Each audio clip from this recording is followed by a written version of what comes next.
Et salut tout le monde. Vous savez très bien que sur cette planète, il y a énormément de sites et de lieux tenus secrets et mystérieux. Et c'est le cas de la zone 51, qui depuis plusieurs années attise la curiosité de beaucoup de personnes, notamment à cause des innombrables observations d'OVNI qui ont eu lieu dans cette base. De plus, cette dernière est surprotégée, et ça, c'est très louche. Et c'est ce qu'on va voir aujourd'hui. A tout de suite après le bordel là, l'introduction.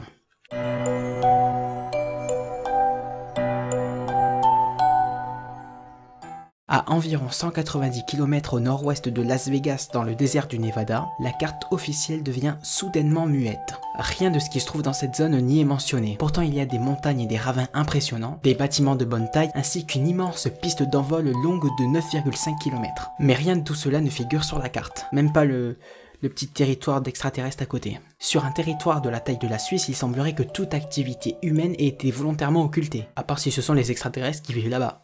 Mais ça bien sûr, le gouvernement nous le cache. Et comme le dit le proverbe, il n'y a pas de fumée sans feu. Et ce proverbe convient tout à fait à la mystérieuse base 51. D'ailleurs, entre nous, je sais pas si on dit 51 ou 51. Enfin, zone 51, ou zone 51, ou base 51, ou base 51. Alors là... Ils nous ont tellement fait chier avec leurs histoires aussi. Entre le crash de Roswell, là, le bout d'aluminium qui s'est... Quelle idée aussi, putain, ils pouvaient pas rester chez eux. Que se passe-t-il donc à Nellis Force Ranch dans le désert du Nevada pour que des scientifiques et des journalistes sérieux entreprennent des investigations approfondies dans ce coin de désert presque inconnu? Cette base militaire fut mise sur pied dans les années 50 par le président Truman, en vue d'expérimenter dans le plus grand secret des armes et des appareils militaires de haute performance. Dans cette immensité désertique se trouve la section Groom Lake, ou lac desséché en français. Un site top secret connu sous le nom de Zone 51 est situé à environ 128 km de Las Vegas. Et c'est dans cette zone 51 que furent expérimentés les A-12 et d'autres engins de haute technologie. Et pour en maintenir le secret, l'US Air Force en a toujours nié l'existence, alors même qu'elle a été filmée par un satellite russe. Alors il faut savoir que le secteur de la zone est sous haute protection. Voilà, c'est tout. Et on se rend compte de son importance en observant son système de protection. On peut pas y accéder facilement, quoi. Si on y va, faut être prêt à se faire buter, quoi. La base est en effet interdite à moins de 40 km sur son pourtour. Un inconnu. Oh mais c'est peut-être un alien. C'est pas grave, achève-le. Mais c'est peut-être E.T. Ouais mais c'est pas... De plus, elle dispose d'un dispositif de protection incroyablement rapide et efficace. Son espace aérien est gardé par des radars et à la moindre violation de la zone, des chasseurs F-16 ainsi que des hélicoptères de combat entrent en action. La partie la plus proche à laquelle on peut accéder est au nord-est de la base. Il existe aussi un lieu connu de tous les ufologues d'où l'on peut avoir une vue plongeante sur la base. Il s'agit du pic Tikabou haut de 2300 mètres. En 1998, la secrétaire de l'Air Force Sheila Windall a agrandi le périmètre de sécurité de la base qui est maintenant de la taille de la Suisse. Si une telle protection existe, c'est que forcément il y a quelque chose à protéger, comme des aliens ou des trucs comme ça, parce que forcément il faut les garder à l'abri.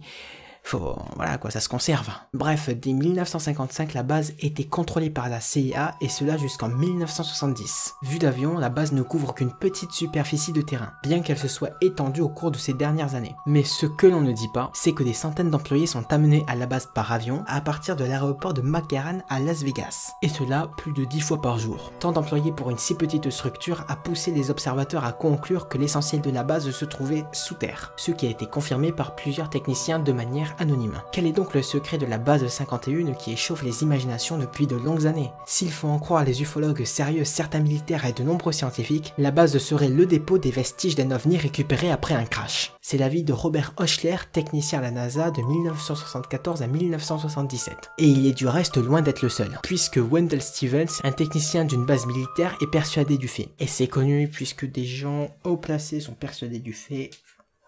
C'est forcément vrai. Il ne fait aucun doute qu'Air Force a intercepté un ou plusieurs ovnis que l'on cache dans la zone 51. N'est-ce pas Roswell?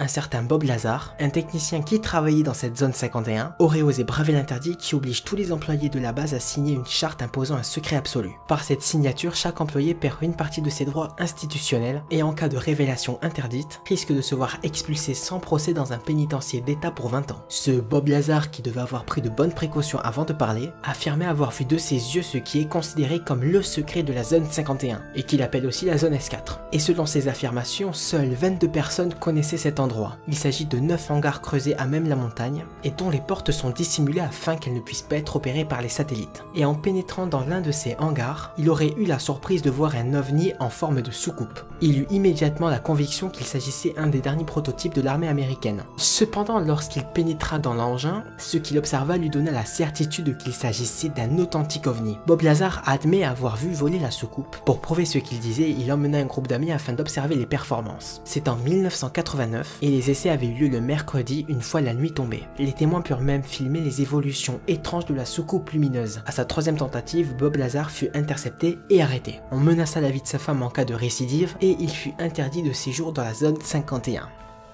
Voilà. Ensuite, il raconte que d'autres astronomes ont vu des ovnis dans l'espace, ce qui est totalement faux. Donc, ça, je ne veux pas en parler dans mon truc, je l'avais mis.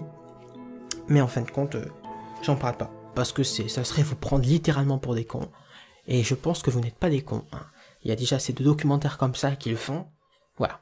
C'est la fin de cette vidéo, n'hésitez pas à la liker et à vous abonner si vous êtes nouveau. D'ailleurs, bonjour à toi, ça va, je te serre la main même si t'es pas devant moi. C'est un peu con, mais bon, c'est comme ça. Je vous souhaite une très bonne nuit, une très bonne journée, une très bonne soirée. Allez, salut!